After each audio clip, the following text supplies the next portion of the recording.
After studying this module, you shall be able to know the background and concept of metacognitions. You will also learn the components of metacognitions which are there, identify the development and assessment of metacognition, evaluate the applications of metacognitions in other fields. So let's start this module by understanding the history of metacognition. The vitality of metacognitions in human experience has been well recognized.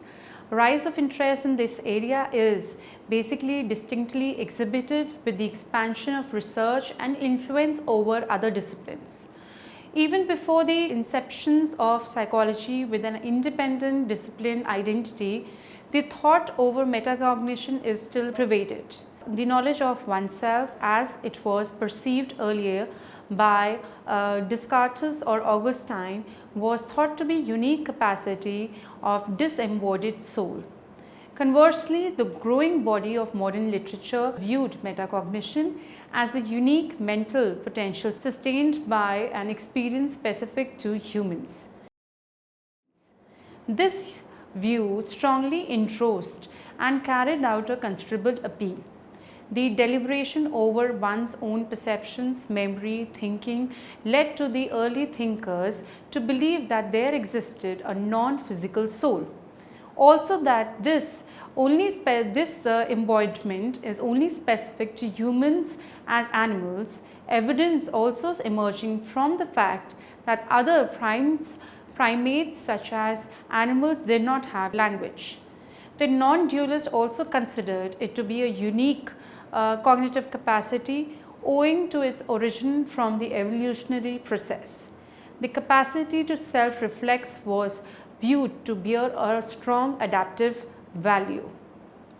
This idea of perceptual continuity was well supported by multimodality functioning, where one could listen to music and at the same time solve maths yet share a spotlight of attention. Another possible view to the paradox mentioned was that even if consciousness was united, still function and observation of function may not happen at the same psychological moment.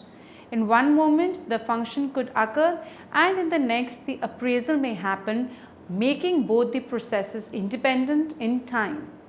The neuroscience also supported the co-occurrence of acting, monitoring, regulating and evaluating own functions. The paradox research in the area where attempts were directed to seek a theoretical solutions was also postulated. Nelson in 1990 proposed that for consciousness to perform two functions simultaneously, it must exist at two levels, one at the object or doing level and other at the meta level of judging own functioning.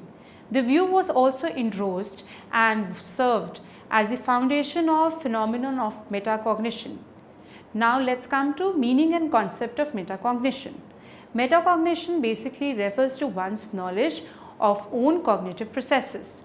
The term metacognition connotes the beyond, hence metacognition indicates to the process of going beyond our mere occurrence of cognitive processes and engaging onto the awareness, knowledge and regulation. Metacognition also operates at three levels.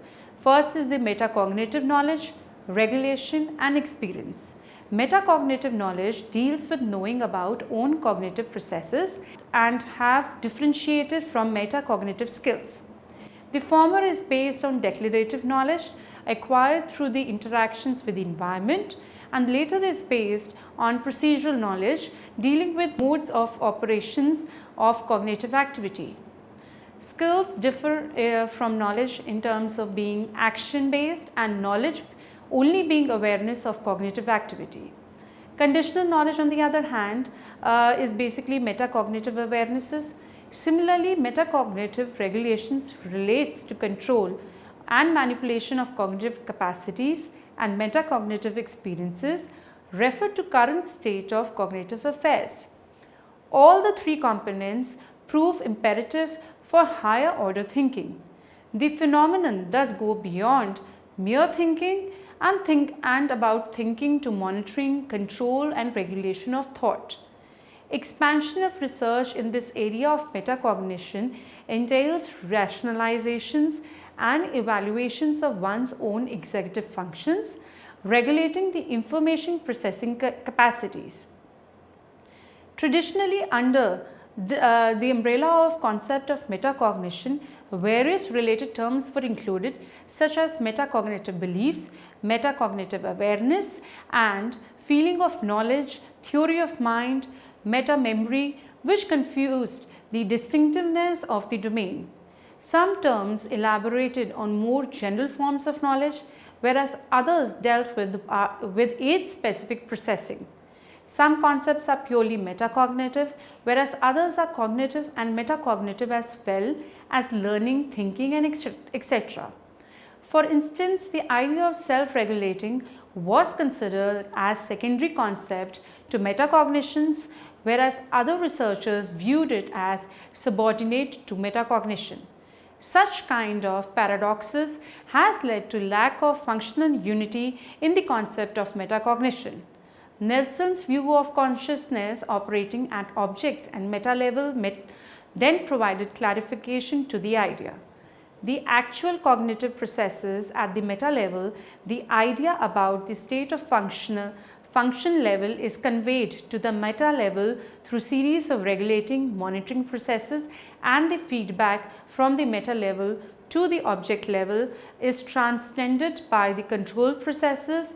The flow of information is bidirectional and postulates consciousness to be piecemeal and fragmentary. Consciousness or automatic metacognition, extending the line of investigation to the fact that metacognition, a conscious or more of automatic process, the view that it is conscious process entails the involvement of higher order processing. The other view represented metacognition to be less of conscious process and more of reflex action. The automaticity is well achieved when the process of ongoing almost turns into a good regulatory habit. Some evaluations then seem to push itself into the background of conscious experience, except in an erroneous situations where entire process may get alarmed. Another perspective to the question added by Bandruda was metacognition to be a practice acquired through observational learning. It allowed metacognition to be less of a conscious and more of an automatic modeling process. Furthermore, whether conscious metacognitions or automatic metacognitions would be more self-regulatory will reflect a philosophical disagreement between self-determinism and externally regulated behavior. General or domain-specific metacognitions. The prime question to metacognition in education is whether it is general activity or a task-specific process. General metacognition would be synchronized with teaching and would not transcend automatically. Conversely, domain-specific metacognitions would require specific teaching pedagogy. More evidence is available for metacognitions to be domain-specific and activity-specific also. Recent studies have basically also given differences amongst metacognition of various domains. On the other hand, monitoring skills are taken to be general across domains. Developmental stages in metacognitions. Constant renewal of interest have been viewed in identifying the chronological development of metacognitions. Theory of mind is believed to be developed around 3 to 5 years of age, followed by meta-memory and meta-knowledge to develop and become an ongoing dynamic process. Metacognitive skills seems to emerge around 8 to 11 years and mature throughout. However, skill of planning may establish before than higher order skill of monitoring or evaluation. Conversely, the reports of early infancy show planning, monitoring and evaluations to also become apparent in the task of interest. Since acquisition of skill is a developmental process, hence a fixed timeline is not identified out here. It is also essentially viewed in biopsychosocial context also. At the inspection level, metacognitive skills may appear to be domain specific, but later with maturity, it may operate in more generalized fashion. Now let's try and understand the different components of metacognitions out here. Cognitions versus metacognitions which are there.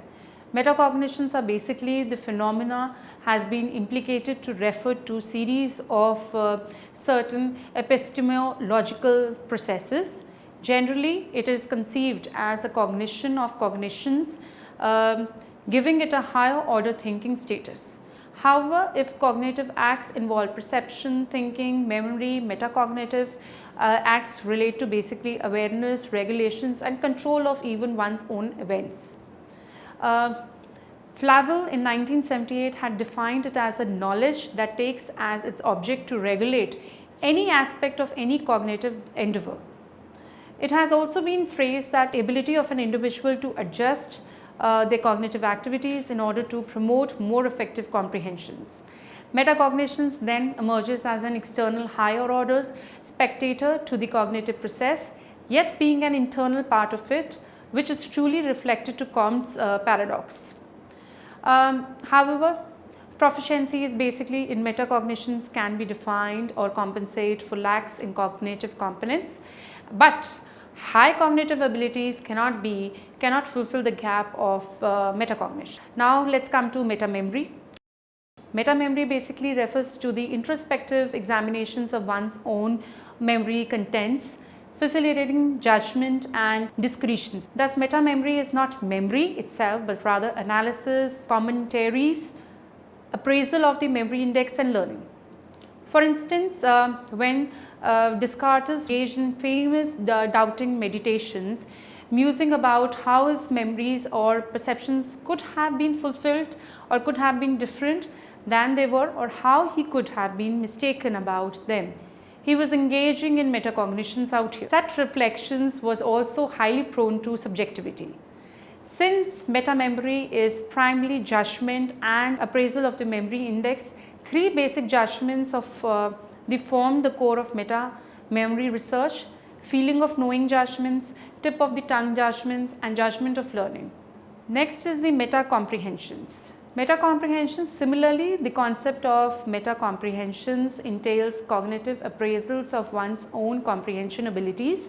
A classical example would be a student reading a book and not understanding and yet negligent of the fact of not understanding the text.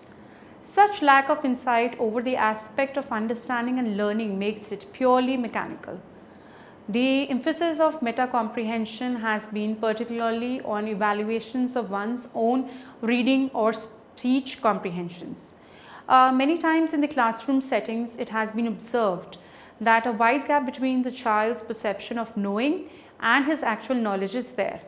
Thus, the training of meta-comprehensions strategies during the early school years become imperative for the success of learning. Problem solving. The attributes of decision making and problem solving encompasses most of the time of human life. It may be conceived as a cognitive act of choosing wisely amongst the available alternatives and also the ability to basically perceive and question varied kind of perspectives which are there. This idea of divergent thinking is basically gets introduced with the problem solving behavior, where moving beyond the available heuristics and algorithms helps in seeking different kinds of innovative solutions of the problems out here. The exploring pathways are different, the problem solving activities are different. So, it entirely depends on the parameters which are there for clarity, for rationality, for coherence, expected success, etc. Meta-reasoning is the next aspect which we would be addressing here. Reasoning is directed towards rationalizing a solution to a problem, and meta-reasoning is related to reasoning that generates such solutions or delivers into the problem. The term meta-reasoning does not allow us to initially refer to reasoning of reasoning, but rather reasoning at three levels. The reasoning level basically involves describing the object and initiates a change in it. Lastly, the meta level process involves progress evaluations and outcome of reasoning level. Thus, processes in the reasoning level alter processes at the object level, and process at the meta level ramifies processes at the reasoning level. Thus, we can say that meta level is thus engaged in generating plausible causes for reasoning level decisions, influencing object level performance.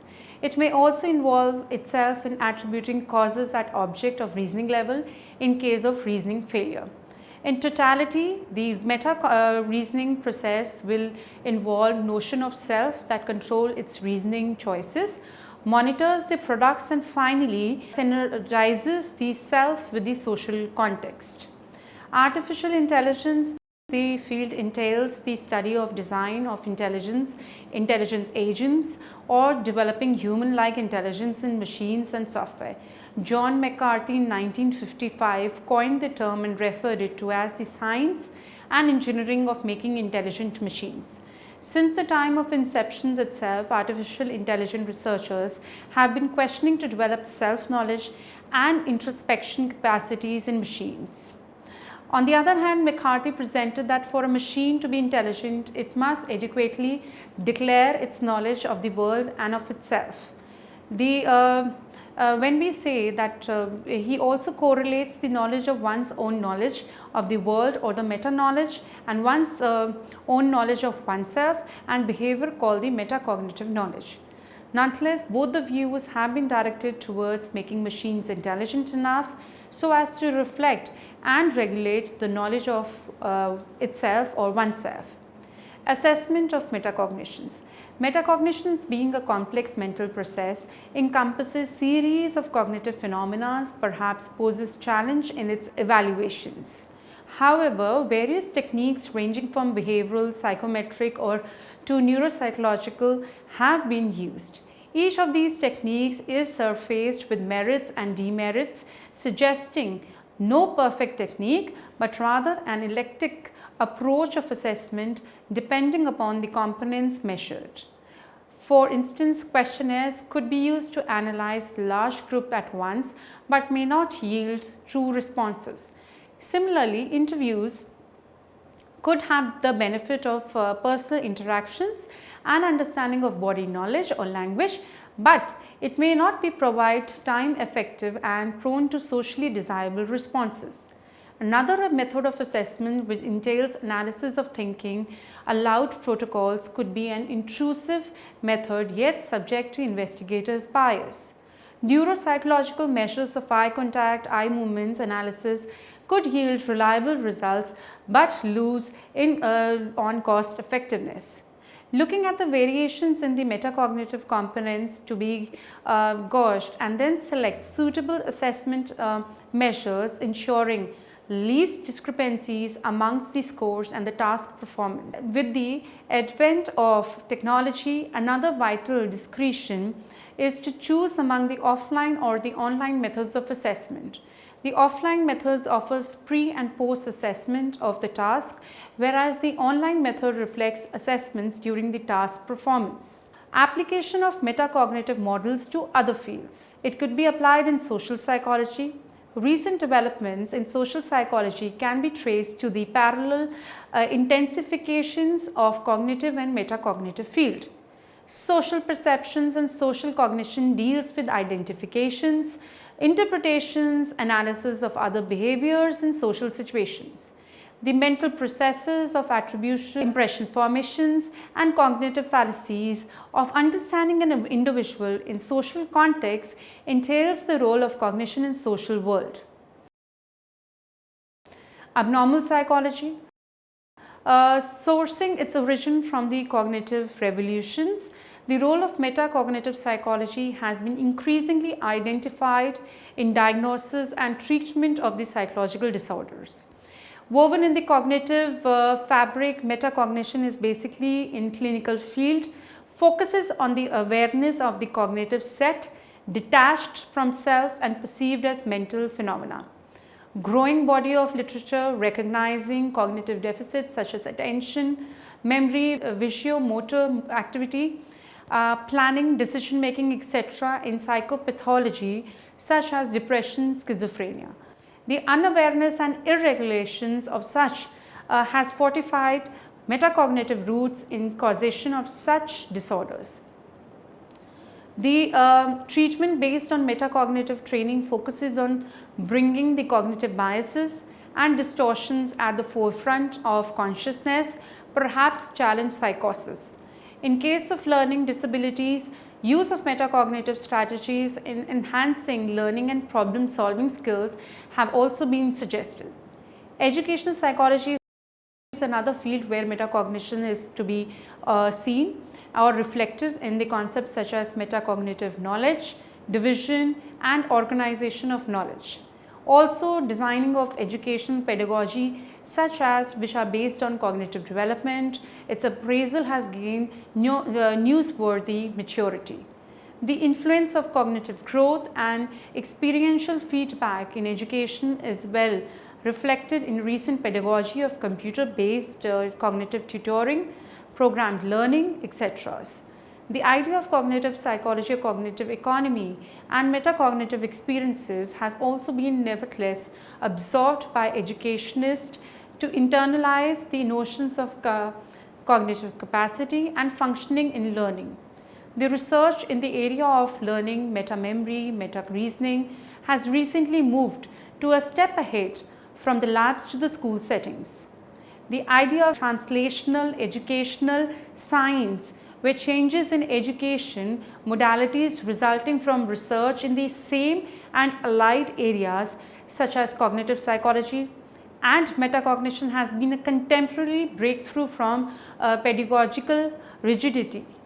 Recent trends have focused on metacognitive instructions to be embodied in teaching pedagogy for acquisition of metacognitive skills at an early stage or an early age only. Developmental psychology. Many of the developmental theories base their course on cognitive psychology or cognitive maturity.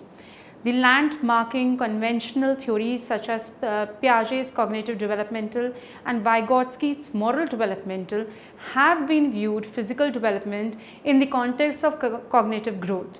The cognitive transitions characterize the developmental milestones and also establish norms to verify any cognitive delay.